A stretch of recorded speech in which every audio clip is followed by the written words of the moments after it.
नमस्ते दीदी भैया, देखिए हमारे यूट्यूब चैनल पर एक बहुत प्यारा सुंदर सा गीत जा रहा है दुल्हन उतारते समय का। और पसंद आएगा लाइक शेयर करिए, घंटी मत भूलिए, घंटी जरूर दबाइए। फूल आज आप लोग देखिए गीत आप लोग का कैसा लग रहा है कमेंट करके बताइएगा।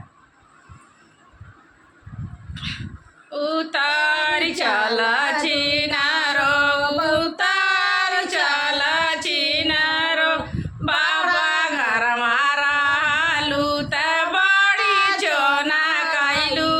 उतार चला चिनारो, नैहरे में नहरी में नवेरा तुहाई धरैलू। उतार चला चिनारो, बड़ी चोना कैलू। उतार चला चिनारो, बड़ा चोना कैलू।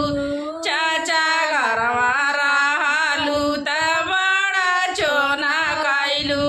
नहरी में नवेरा तुहाई धरैलू। नहरी में नवेरा तुहाई धरैलू। उतार चला चिनारो, बड़ा चोना कैलू।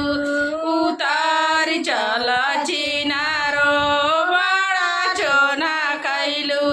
भैया घरवा